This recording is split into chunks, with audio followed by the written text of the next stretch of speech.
Morning, everyone, and welcome to our Innovation Breakfast here at the Community Foundation for Northern Virginia. Thank you for joining us. I am Eileen Ellsworth, President and CEO of the Community Foundation. We launched our Innovation Breakfast series 6 years ago, and we have always used the platform as an idea lab, a forum intended to bring new perspectives to Northern Virginia, often through participants and speakers who are not from the usual pool of local thought leaders. And today, in keeping with that mode of thinking, we discuss a very new emerging field of thought and action that lies directly at the intersection of technology and social change: public interest technology. Now, many of us have heard of public interest law, which refers to practices undertaken to help marginalized populations in a community or to affect change in social policies and the greater public interest that wield law as the tool. Public interest technology is similar in its focus. It's an emerging field that uses technological expertise as opposed to legal expertise in service of the common good, often with a focus on under-resourced communities. Needless to say, we need public interest technologists, professionals who want to use their tech and data expertise to promote the common good. And today we are lucky enough to have thought leaders from New America, Virginia Tech, and Boeing, who are literally framing the field and thinking through its implications across all sectors of our society. So now it is my pleasure to welcome our first speaker, Andreen Soley. Andreen is the director of the Public Interest Technology University Network at New America to introduce us to the field. Full bios for our three speakers today were emailed in advance to all of you, all of our registered guests. Please take a moment to read them. Andreen, welcome to our discussion today. Thank you. I appreciate it. Thanks for the welcome, everyone. I'm here essentially to help you understand the field of PIT and also the purpose and the goals of the network. But I also want to start off by saying that we really believe that we have to consider the public impact of technology beyond what we normally hear covered in the news. I think in the news we hear quite a bit about cybersecurity, we hear about AI, but we really believe that technology touches all of our lives, and that it has an impact on many of the work that you all try to do in government, the nonprofit space, as well as the private sector. And what I think the business community might call externalities, we call impacts and implications of tech. We know that a tech has impact beyond what it was designed to do. And so for us, this field, public interest tech, which I'll try to define for you today, is essentially a call to action around some of those impacts and implications.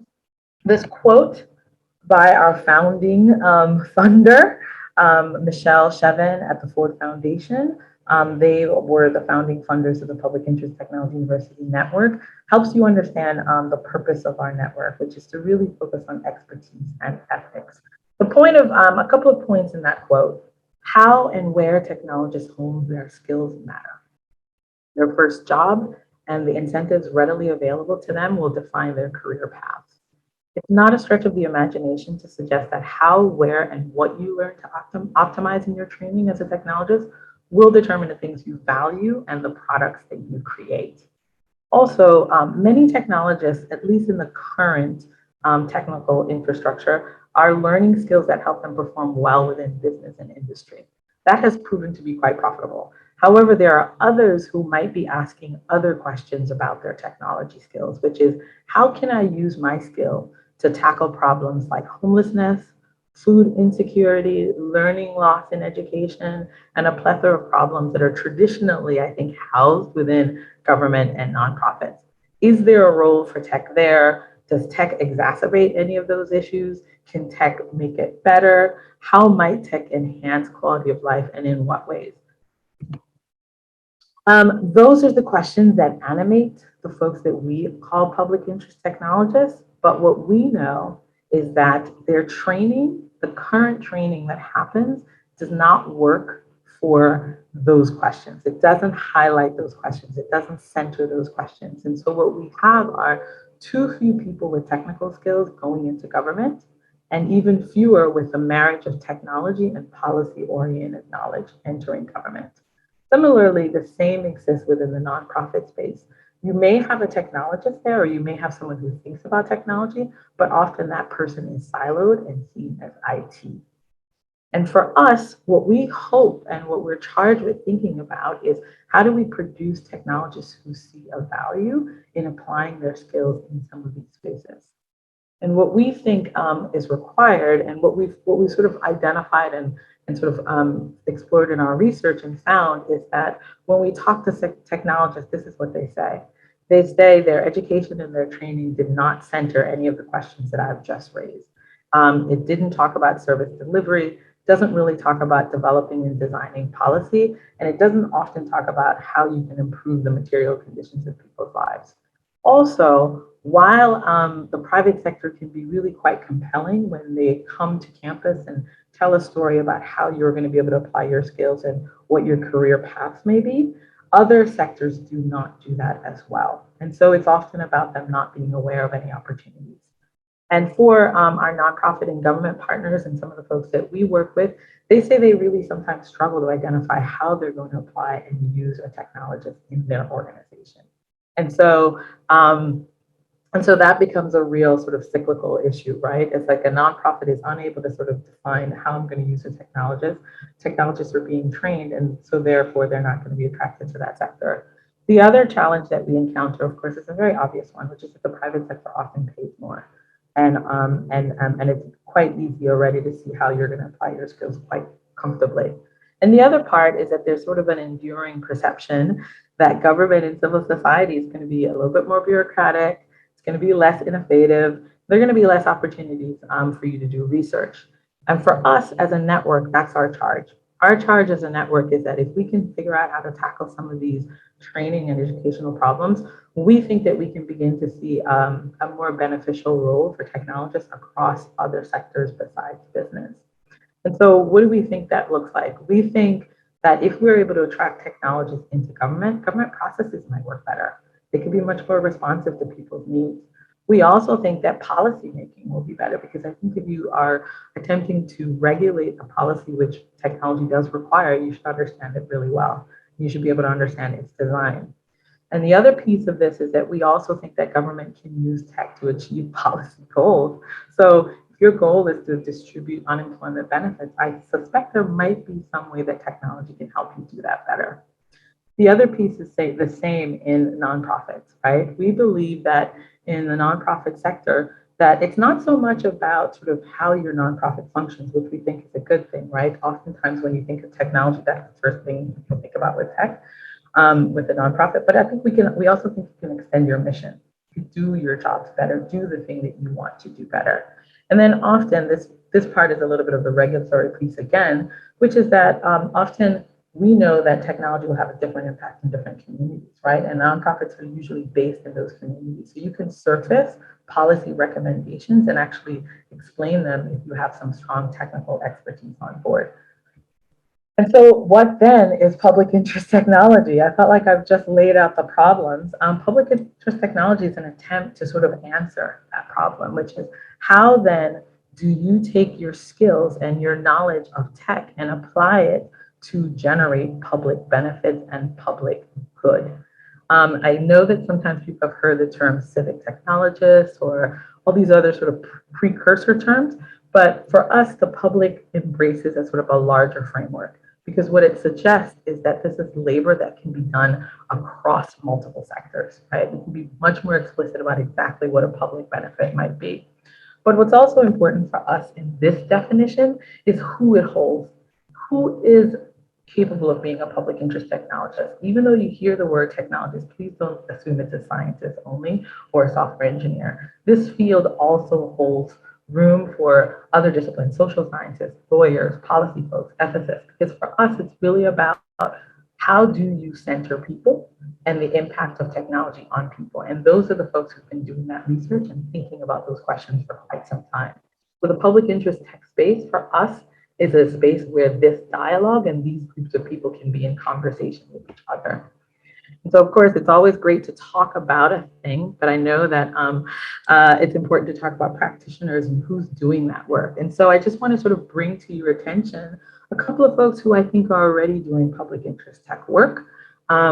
Right in the center is sort of my co-founder of the network, and that's Afua Bruce, and she's the Chief Program Officer of DataKind. And DataKind is an organization that takes a set of volunteer data scientists and places them in nonprofits all across the world to do public interest tech projects to help nonprofits function better.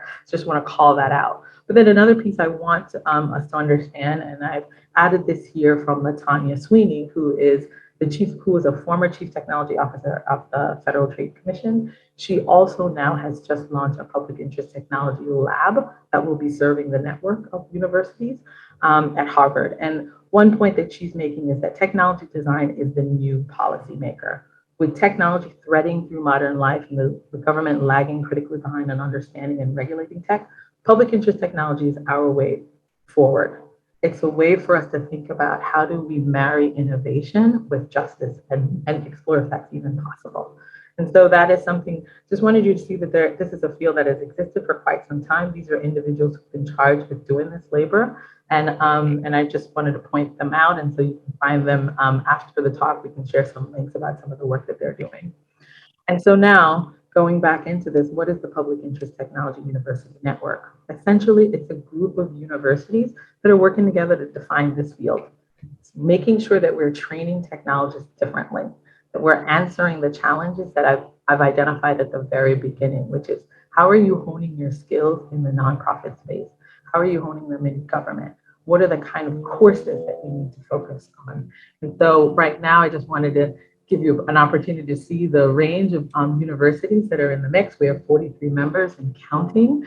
We have HBCUs, TCUs, Hispanic serving institutions, but also what's important for us is that, just a note, we are opening the network up this fall. You can find the application on the New America website, and the application runs until the end of November 30th, and we're always accepting new members in each fall. And what are these universities prepared to do? They're prepared to do the very thing that we want them to do, which is to train a different type of technologist, this group that we're calling public interest tech. They're focusing on curriculum, which is their sweet spot. That's what they do. But I think the big piece for us is making sure that they're developing experiential learning opportunities, which I think Robert and Sylvester can go in more deeply. And then to tackle the obvious question around funding and what it might mean to pursue this work, they're providing scholarships and incentives for folks to do this labor so that when they emerge from school, they have less debt. And then they're also rewarding and recognizing faculty doing this work so that faculty have a career path within this field, which is new as well. And then the other piece that I think is really vital for the network is that they're sharing. Information sharing is happening so that you're not having to reinvent the wheel as a network. And so what our hopes are is that the network will help respond to the challenges that exist for students, which is we're going to clarify the career pathways and fit for students. And then for departments, we're going to help departments begin to see how the value of combining technical training with social and policy-oriented training in their current curriculum. And then we're also going to increase the capacity for faculty members to do this labor. I just said that this field is really multidisciplinary, so it can't be taught by one type of faculty member. That faculty member has to be nurtured and trained to encapsulate all that this field encapsulates. And then the other piece that's important is that we want institutions to tell effective stories about where this works with great models that they've seen and to be champions of the field because we think it's vital to do that. And so finally, I want to just end on this slide, which is to say why this network, why the group that we have here. Pitt UN accounts for 70% of the top tech talent feeder schools. And these are the individuals who have shaped the current technology ecosystem, and they're also interested in shaping this new Pitt ecosystem as well. And so we're excited by the charge. We're excited to have Sylvester here from Virginia Tech as one of our members. And hopefully I kept it nice and tight. And handed it over to you. Perfect. Andreen, thank you so much. Perfect segue to our next speaker, Sylvester Johnson. Sylvester is the executive director of the Tech for Humanity initiative, Virginia Tech, and he is also the assistant vice provost for humanities at Virginia Tech, and to Andrine's point, one of their university partners. So Sylvester, we are excited to hear your take on public interest technology and your view of it from the point of view of academia. Welcome. Excited to be on the panel. And I want to share three things that are happening at Virginia Tech. Just to summarize ways that we are working to promote the Public Interest Technology University Network. We're delighted to be a member of that network. And I want to talk about some examples that show how we're advancing this effort to prepare future talent and to address technology in ways that helps to shape and promote public benefit and public interest through comprehensive approaches. And one way that we're doing that is through developing curriculum, particularly with generous support from the Andrew W. Mellon Foundation.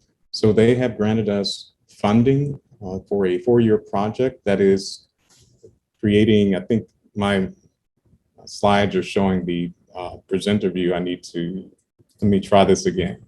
So see if I can get the correct display. There we go. Okay, thank you for pointing that out. So you should be able to see now the slide from the audience view. Yes. And this slide is explaining the curriculum development that we're doing in order to prepare future talent. With generous support from the Andrew Mellon Foundation, we are creating Tech for Humanity Pathways minor. That minor is named for our university-wide effort initiative, Tech for Humanity. That university-wide effort is focused on humanistic, human-centered approaches to technology and innovation to ensure that the human-centered outcomes are achieved. This curriculum development is creating a university-wide undergraduate minor that is structured in order to allow any student at the university to be able to pursue a concentrated study at the intersection of humanities and technology. And that's done by creating a minor that allows for every credit in that minor to count toward the general education requirements that every student is already required to take. General ed means that students have to take courses across different areas that are outside of their major. And every student who gets a diploma from the university already has to do this. Because every credit in this Pathways minor, this Tech for Humanity undergrad minor, will count toward general ed, it means that it doesn't add a single credit hour or a single dollar to the time or cost of completion of a student's undergraduate degree. So there's no such thing as a student who's your typical busy curriculum overloaded major who just can't fit in the course that is focusing on the intersection of humanities and technology, even though they might really want to. This makes it possible to do so. And we're emphasizing 5 different areas in this undergraduate minor. One is the theme of democracy in relationship to technology. The other is AI ethics. The curriculum is also emphasizing the big challenges that come with the future of humanity. So thinking forward about emerging technologies and new levels of pitfalls that come with what are existing trends and growing inequality. The curriculum also focuses on histories and cultures of technology. And we're also looking at ways that human enhancement is posing very particular ethical challenges for understanding ethical and equitable frameworks. And human enhancement is particularly challenging because this involves things such as combining people with machine systems, such as smart prosthetic devices in order to restore capacity, or looking at ways that humans and machines might be combined in decision processes. If you use a GPS, that's a very somewhat simple example of that human-machine hybrid, but they're far more challenging and complex examples. This curriculum is focusing particularly throughout every area on the importance of social justice, because the fundamental aim for advancing technology in ways that achieve a positive societal impact and public benefit have to be engaged with fundamental questions about equity. Another area that we are pursuing in the work at Virginia Tech is focused around research. So our Tech for Humanity lab is focused on the intersection of technologies and human security.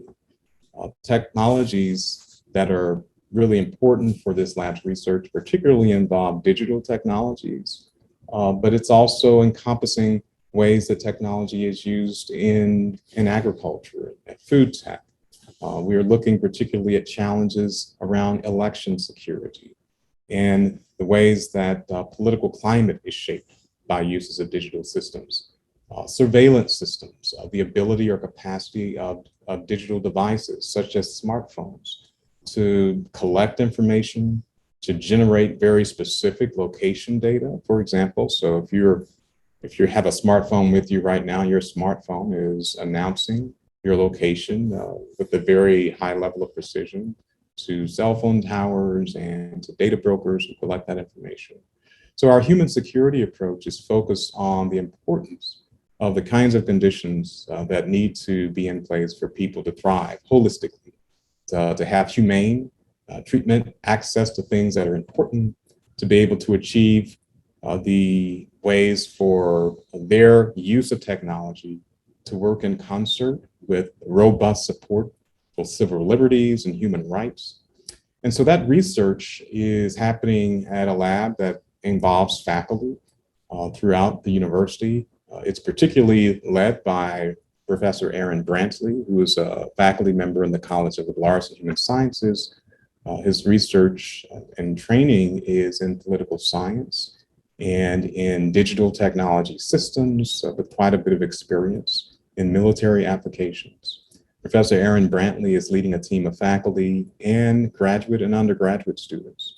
So not only our faculty, but our students have the ability in working in the Tech for Humanity lab in order to develop projects that are engaged with real world challenges, work on both the technical physical side of digital technologies, but also the policy side, the human rights dimension, and civil liberties challenges.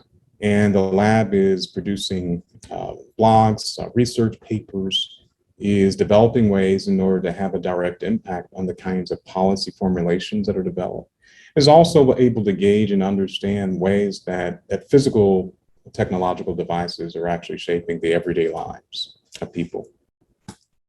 In addition, we also have a very important program for our undergraduates at Virginia Tech, the Calhoun Discovery Program.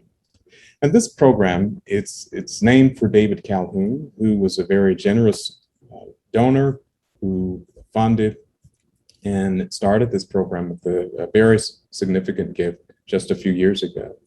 The program provides funding for students to be able to attend the university and throughout their 4 years of undergraduate study to work in team-based projects taught by faculty who work together in teams as well. The program is focused on socio-technical systems learning. That means that students across 9 different majors are able to understand and develop expertise, both in technical systems, technical learning. This is everything from AI and machine learning applications to autonomous machine and robotics technology, but also societal impact, societal innovation, and societal challenges. And so our students throughout their 4 years in this program are also engaged through their research, their projects, and their classes with things such as ethical challenges and frameworks, understanding systems of inequality in concert with deep questions and learning about the human condition. What does it mean to have technological systems that are actually fair? How do existing systemic inequalities function in concert with technologies in ways that might actually exacerbate inequalities? And how might students be able to develop ways of designing, creating, and innovating technology in order to ensure that technology is actually achieving positive societal impact? This program, by bringing together the societal emphasis and the technological emphasis, not as a one-off, but as a consistent way of preparing future talent for an innovation society over a 4-year period is arguably the most exciting way that Virginia Tech is engaged with their undergraduates in order to achieve societal impact. And finally, this Calhoun Discovery Program it's not just an academic program that's operating within the walls of the university. It's especially distinguished by our industry partners. And these industry partners have been essential to helping to shape real world projects and challenges for our students to be able to work on and understand. They provide feedback for our students, and they work closely with the faculty who are at Virginia Tech. And the Boeing Corporation has actually provided one of their highly talented engineers, Robert Smith, to actually be part of the Virginia Tech faculty while he is working to lead the student projects, the faculty talent, and the industry partnerships. And Robert Smith has been kind enough to also join this panel, and so he'll be able to give some comments about the work that he's doing in a few moments.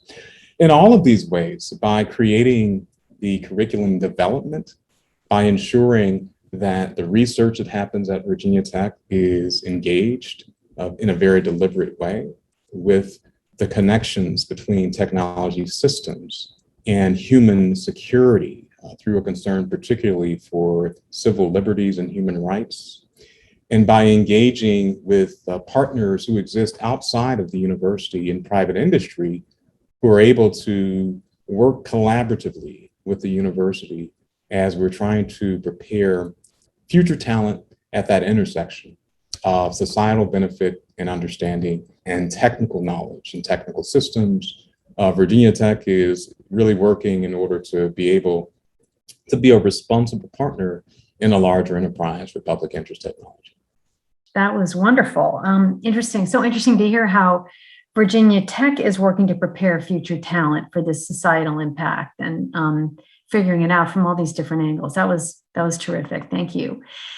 And finally, I am pleased to welcome Robert Smith, someone who Sylvester has already introduced to you. He is a Boeing Senior Technical Fellow and a Next Flex Consortium Fellow.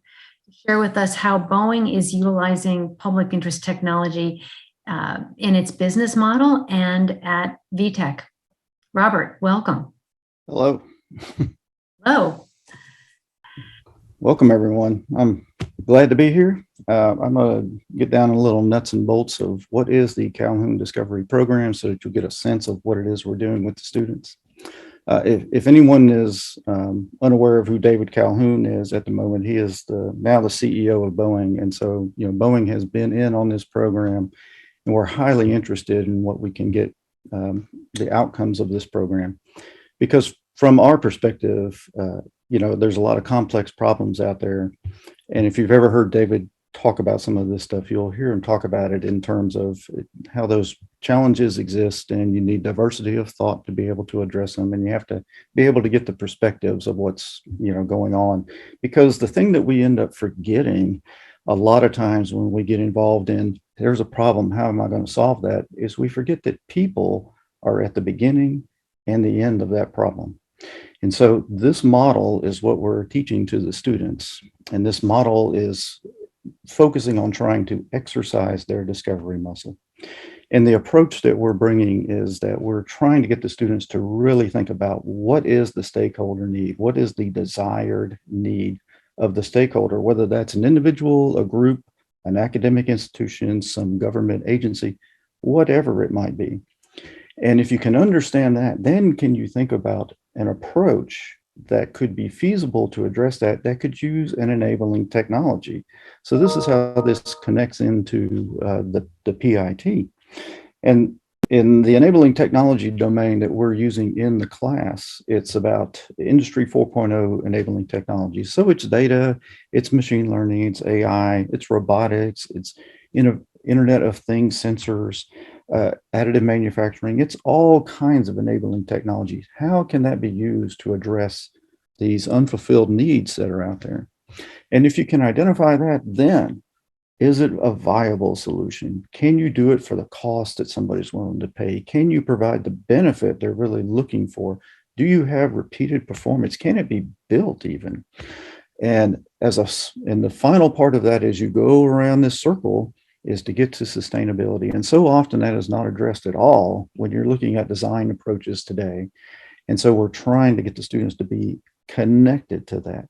Is there endurance? Is there socioeconomic and environmental endurance to your solution?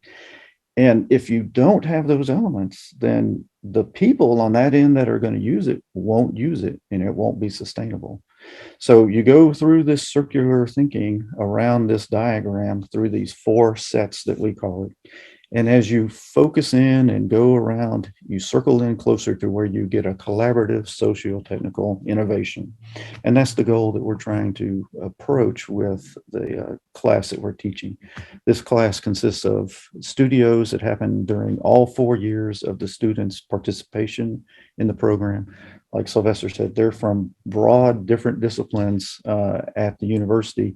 And we also are offering a class to the broader university that isn't engaged specifically in the program so that we can connect to all students that are interested in participating in this and trying to help develop things. The interesting thing that we get is that as the students enter this program, they're highly interested in, oh, we get to work with industry partners, Boeing, General Electric, Caterpillar, and work on industry problems. But when they get in there, then they start to understand we have nonprofit partners also. And some of those challenges are really interesting too. And the students really then begin to engage with, oh, I didn't really understand this was what the problem was. And now I see how the societal impact of this solution approach has much broader applicability than just this technology. It's not about a technology solution. It's about using enabling technology to benefit people in a number of different ways that those stakeholders are looking for that benefit. So that's where we're really trying to drive the students, exercise this discovery muscle, discover how this socio-technical innovation can be useful. And the collaborative part really connects back to you need a diversity of thought on your team. This is not a team of engineers. This is a team of a couple engineers, data analysts, liberal arts majors, policy students. It's got to be that mixture so you have the balance. Now, within the program itself, we have a good representation of underrepresented and disadvantaged students. We have more female than males that participate in the class. And so there's this great diversity mix of students that's involved there. And when we engage some of the other parts of the university that don't get this type of learning, because we think it goes beyond just experiential. It is this transdisciplinary because you have these multiple disciplines working on these challenging problems and coming up with good solutions. And because we have this structure of a studio where they practice this over all years of their education, you get beyond just students that do a capstone for a senior class or one semester, somewhere in their education. You have students that build on projects and advance them even further by iteratively developing these different enabling technologies to make the outcome real. So this is a real interesting class. And we see this as a real need for students coming into the workforce. You need students that have this broad perspective that see beyond just the technology as the solution. No, the technology isn't the solution. It's addressing the stakeholder need and getting something that's sustainable for that stakeholder need. Oh, now maybe there's enabling technology that you never thought about using before, but that's the thing that's really important. And so as we work through these things, we see value in ultimately having students that come out, maybe a whole team of students that can fit into some challenge we might have. But we also see the benefit of students from this program engaging with our nonprofit partners and other industry organizations, just to be able to advance the use of the technology for the need, not developing a technology and then telling someone why they should want this. That's the wrong answer. And we do that all too often. Figure out what is really wanted and then develop something that serves that societal need and is sustainable and is adopted by people. So that is our primary goal. And we're executing some of this stuff inside our enterprise now. And we're engaged with external partners using this framework to try to develop some outcomes for what their needs are. And maybe we'll talk about some of that in a minute. All right, Robert, thank you. Thank you so much for sharing those thoughts. And it really is very interesting to me that Boeing is as interested and committed to this topic. That's wonderful. So let me just start everybody off with one question here, and I'll just throw it out to the panel, and then we'll take a few of the audience questions and just flesh out the topic a little bit more. But I was wondering if all of you had given a little thought to what was the most exciting example that you have seen of public interest technology actually making a difference in a community. So Andreen, why don't we start with you? I think when I was a lot of we recently had a project where we were thinking about food insecurity in New York. I'm sorry. And, could you just say that one more time? Oh, sure. Sorry. Yeah, one of the projects that we were keen to explore was sort of thinking about how we could work with food shelters in Food New York shelters, City. yeah. Food shelters in New York. And this is something that you think to yourself, well, like, what's the potential technological solution there? But for the shelter, it was really a question of sort of when are we busiest? What are the kinds of things people need? What are the kinds of ways that we need to surface how to deliver this to folks during COVID when people were not able to sort of come in the way that they normally access the shelter. So by pulling in a team of technologists or data scientists, they were able to do some real interesting and important data analysis to be able to identify what are the best ways for them to maximize how the population that they were serving were able to access their services. So that's something like a simple way that extends their mission, right? It's not necessarily something that people perceive as fairly complex, but if you're scaling that to serve the kinds of population that they were serving during COVID, that is not something that a small staff could do. And so that was actually something that deployed fairly sophisticated AI tools to be able to deliver on a real concrete need, which is a very basic one, food, right? And so that was exciting for me to see and be able to sort of talk to students about, because they engaged some students on that project. Another part for me is, and this is just a really specific project, is we were able to engage a group of students who were non-technical to think about cybersecurity threats for really vulnerable organizations. So homeless shelter, domestic violence abuse sites, all of those kinds of spaces where you have to think about how do you protect their data in the best way possible, because these are vulnerable populations. So we had a core group of students who were assigned to work as part of teams that were providing cybersecurity assessment to nonprofit organizations. Students were fairly successful in that, and they're now able to add hospitals to that grouping, and they're also offering this to public agencies in the government. So these are the kinds of projects that make the case for how you can extend your skill in the way that Robert said. This is not about creating something and then bringing it to someone and say, I know you need this. This is actually listening, sitting down with a group and saying, how do you deliver the services that you deliver? Where can we insert a technological solution? At what point? Is it in the conceptualization of the problem, or is it in the delivery? What is that piece? What's that story? So those are two exciting projects that I found really affirming of kind of the work of PIC. Okay, great. Sylvester, same question. What real life example have you seen that you found exciting and hopeful? Yeah, Eileen, one thing that I think of is the effort we did last year in 2020 during the summer with some funding from the Henry Luce Foundation to use a digital platform to deliver conversational English experiences with migrant farm laborers. So one of the big issues with the way that food gets into our grocery stores and onto our kitchen tables is that the people who actually pick that food, who process it on farms, are among the most highly vulnerable people. They are often without the language skills that they need, because they're coming often from Latin America. Yep. Many of them are undocumented, and it's very, very difficult for them to seek out things on their own behalf, to advocate for themselves for medical needs, healthcare, or just getting food for themselves to eat or for their families or different things.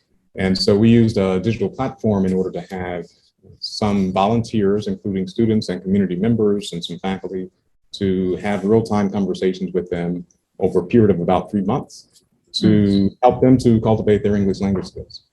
And there were just conversations. Their response to this was just so amazing. They said it was incredibly practical and useful, very valuable. And so we're going to figure out how to continue to offer something like that.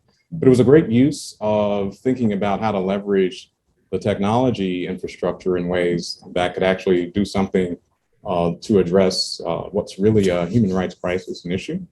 Yeah. And both our participants who were involved in those conversations and the farm laborers, they benefited from it. They formed some great relationships. Everyone on both sides really learned a lot from doing that. And it just first thing that came to mind when you asked that question, because it was a very, very positive experience. Yeah. Yeah, I bet. That's a nice story. That's a hopeful story. Robert, do you have any suggestions there or things you've seen, whether it's inside Boeing or elsewhere, uses for public interest technology that you have found particularly exciting? We have one activity now that we're very excited about, seeing how the outcome works. One of the nonprofits that's part of the Calhoun Discovery Program is an organization called Capital Youth Empowerment Program. Yeah. And so Capital Youth Empowerment Program has a program within it called Fathers in Tech. And it's about being able to connect displaced people who maybe didn't get their high school diploma, may have been in a work situation that now they've lost that job and they need to get a new skill, may have come from prison. And it's about how do you upskill them and give them the right skills. And so through this separate organization that I'm part of, NextFlex, that's a government innovation manufacturing institute. We helped NextFlex and Capital Youth Empowerment Program get a government contract through Health and Human Services to deploy workforce development that would address Fathers in Tech for both additive manufacturing and some data analytics applications.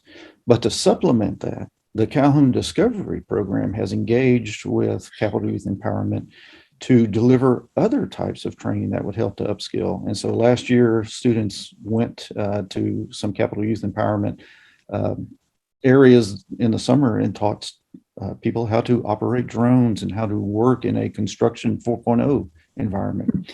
And right now, the students are engaged. We have junior capstone teams that are engaging with CYEP in developing approaches for doing upskilling in other areas. And so the upskilling enabling technologies include how do you use augmented reality and virtual reality to train people so they actually feel what it is they're doing. They can sense it instead of just getting it from a book. And along with that, you get some IoT capability to monitor, how people are picking up and learning that outcome. In addition to that, there's a point of need learning platform team that's really about what is that need? What's the learning that encapsulates that need so you can get the people upskilled to what they actually need to go perform a job and get that job. And connecting to that point of need learning platform are these other tools something useful that would be available to develop and provide that learning? So as this all works itself out over multiple years here, it's something we're very excited about. We're excited that the Fathers in Tech program is engaged with this. And so we're really looking forward to seeing what comes out of this activity with workforce development with Capital Youth Empowerment.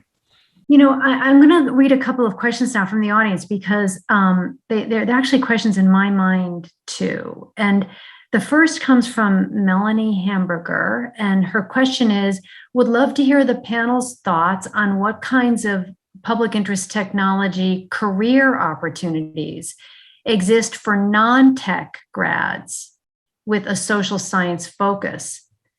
which also adds value to this user-focused movement.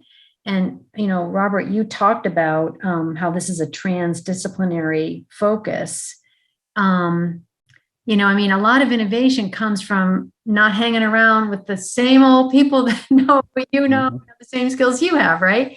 A lot of innovation comes when someone new steps into the room who has a completely different view of things and says, wait a minute, what about this? So I know that that's true. We all know that that's true, but I think Melanie's question is more practical than that. Like, what kinds of career opportunities are there in this field? Yeah, that's always a tricky thing.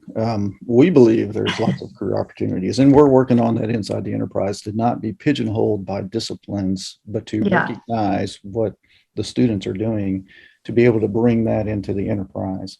And so, as Sylvester described, the Calhoun program has students from broad backgrounds.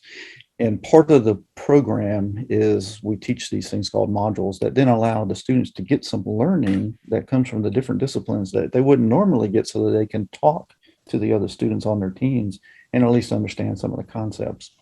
And so for students that are from that liberal arts area or non-tech, there's a great opportunity for them to be able to engage in this domain of public interest technology and be able to recognize what might be enabling technologies that address certain needs.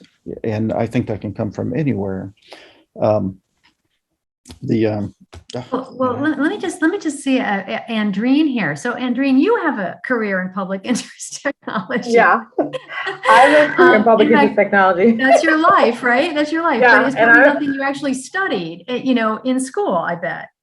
No, I was a psychology major. And there you go. And so I think the key part of this is the user-centered design part, which is, I think, in terms of the team aspect in doing this labor. And I think about this when I think about working in the nonprofit space. And oftentimes when you're in a nonprofit space, you're forced to wear sort of multiple hats, right?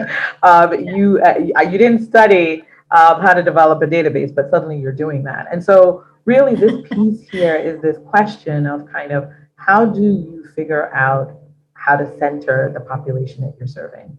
And I think this is where the liberal arts and the social science folks are really valuable. Because what we're saying is that a public interest technologist, the slide that I showed, Fallon, is a social scientist. And so the question is, how do you get at where a technology solution might be helpful? But first, you've got to actually begin to define what the problems are. And that's actually where your liberal arts and your social scientists and your ethicists are really vital. And so what I think is that you actually find what you're wanting folks who will say to themselves, I don't have to be trained in a technology, but I have to begin to understand that it may be a tool to extend the mission that I'm charged with executing in my organization. And part of what we're trying to do is to create teams that have people who have multiple skill sets in the room, so that because I think what we found is that, to your point, you'll have a technology be designed without the people who are going to use it in this. Right. And so that is what the liberal arts student can offer up in terms of research, the kinds of description of what are the struggles and the challenges of this population. So those are some of the roles that traditionally exist in organizations already. Your program manager, all of those folks who you have to bring them into the dialogue about how to extend the thing that you're trying to create, which is great to have a new app, but what if no one uses it? What if the population you're trying to serve has no access to internet in the ways that you think? So those are all pieces of the puzzle. So and I'll stop there. Yeah. So Sylvester, you're training students who are probably asking you this question every other day. I'm interested in this, but what are my career opportunities in it? So you probably have the best insight here of anyone on that.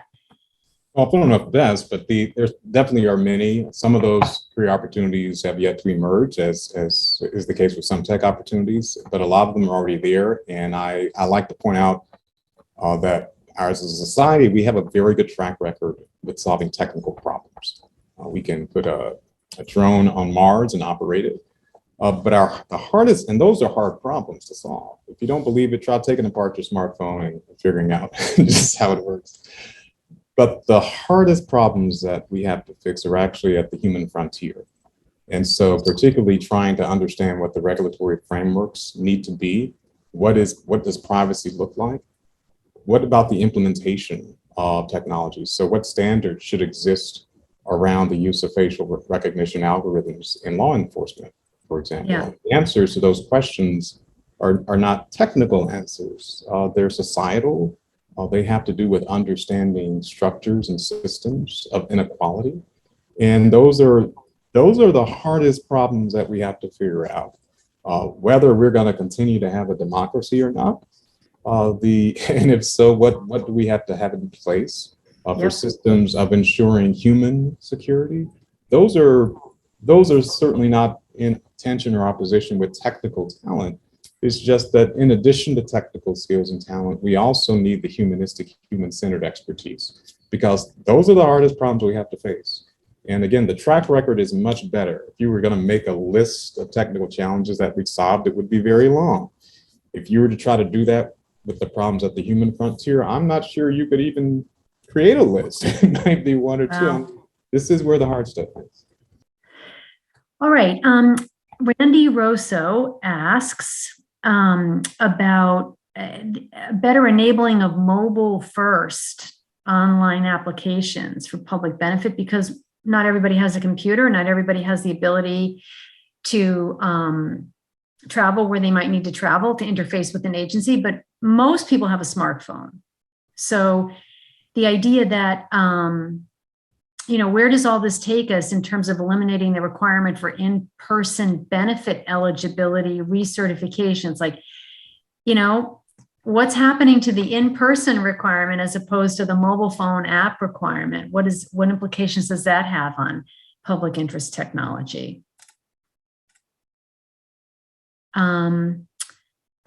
I think the idea is, it's an example of how to make benefits and services more accessible by recognizing how people actually access information, right? Is that part of something you're all discussing here? Yeah, that's definitely part of something. I mean, I think one of the New Practice Lab at New America focuses a lot on this in terms of benefits delivery, because the key, and here, the biggest part of that work is the user research. It's not enough to just hear from an expert that maybe has studied, right? You may want to take a small group and say, well, how do we want to make sure that you get this benefit? Is it checks in the mail? That may not be the best way for you to deliver a benefit. And this question around sort of, do people have access to internet so that they can get online, and will the website function? All of those questions are part of the public interest technology questions that the New Practice Lab really unpacks, so that they can offer up recommendations to folks who are trying to advance policy. Because part of what the claim we're making is, think about how this policy you are putting into law, how will it be executed? Will the website be ready? Do people need to access via website? What's a more convenient way for you to offer this up? Is it best for you to access? I know there have been some conversations about banking in post offices. So it's the question of sort of, where are some of the natural places where people live, and how do they live their lives, and how do you then bring the services to them?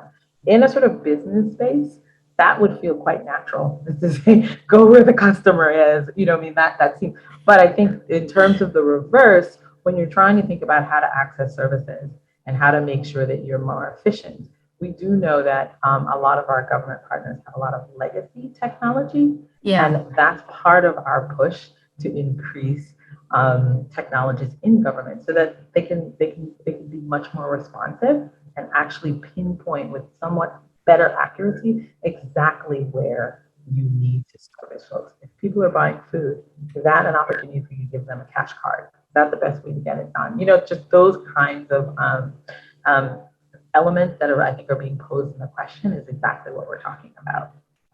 And Robert, is Boeing thinking about that too? How to make services more accessible by recognizing how people access information? I bet you are.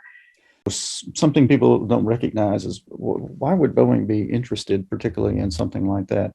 And exactly how that was just described, that situation exists inside a factory. We have situations where we're trying to get material moved around. We're trying to perform jobs. We're trying to do tasks. People don't have phones. There's a lot of other things going on. The internet goes down. How do you address that and find how to connect that sort of delivery in the same vein as what the delivery was that was just discussed? And so giving a student team that challenge at the societal level to address that, there's a way you can take part of that solution and practice it inside a smaller environment that could be a corporate environment that we would have inside a factory. And people just don't recognize that. The situation exists in a lot of different spaces. How can we address that big situation, that big societal impact, and maybe test it out in a little place where we don't have much of a societal impact, but the same solution would serve some problem that we're having just in a day-to-day activity. So those kinds of things, there's a lot of those parallels between what we're trying to address with socio-technical innovation in the program and some things that we have as real world problems because they exist everywhere for everyone. And so, I love that, the way that was phrased. I would love to offer that to the students and see what they come up with. All right. Well, we'll send you that exact quote so that you can tee it up as one of your lessons there. But Sylvester, I want to give you the first shot at the last question here. We've only got a couple minutes left, and that would be, we are the Community Foundation for Northern Virginia. We're interested, obviously, in philanthropy, right? So I'm listening to your presentations today. Andreen, if I heard you correctly, you said it was the Ford Foundation that launched this program at New America. And Sylvester, you said it was a personal gift, again, philanthropy from an individual, David Calhoun, that launched this center. So what do you think of the benefits of philanthropy's investment in this? What do you think of the drawbacks of philanthropy's investment in this? Yes, so very quickly, the benefits are that there are foundations that are working, or individuals who have a vision for addressing inequality and societal issues, who are willing to put the capital in place that needs to make this happen. I don't, others may disagree. I won't identify, or I don't identify a downside to that per se, except to just point out that it should not be only foundations and private donors that do this. We also need more corporate funding. We need more programmatic public support to advance this. In other words, we need all hands on deck. We should not rely only on private gifts and foundations because they have been doing the run of the work. And I'd be remiss not to point out that Boeing has also, as a corporation, has given billions of dollars to support this kind of work. So there are corporations that are supporting this. We still need more of them. Very good. Andreen, Robert, any last thoughts on that question?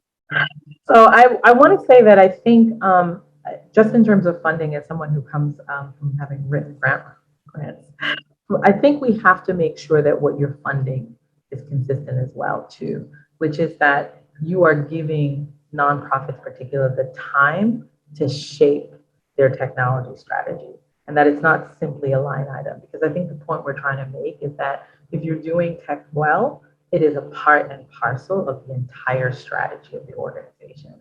So we've just got to give them time to come up with a technology plan, to do the assessment, and also room to have staff learn as they're doing it. Because we're saying that this is not just bring in a technologist and they'll solve. It's bring in a technologist possibly and then engage the team to talk about what the role of technology is. So we've got to sort of think about how funding can also pinpoint that work and not just be do it. Well, it sounds like philanthropy here, whether it's corporate, individual, or foundational, is seeding the whole field. It's like the seed funding, right? The angel investors for the whole field. I mean, so much more to come. I want to respect everybody's time. It's 12:31. Listen, this was a terrific discussion about an emerging nascent field, and it's just fascinating. It's going to be interesting to watch how it evolves over time. We should have you back again in like 3 years and see where we are, in another 3 years on all of this. But I just want to thank all of you, Andreen, Sylvester, Robert. It was a terrific conversation. Thank you all for joining us for our Innovation Breakfast Series, and we'll see you all again soon. Take care. Bye-bye.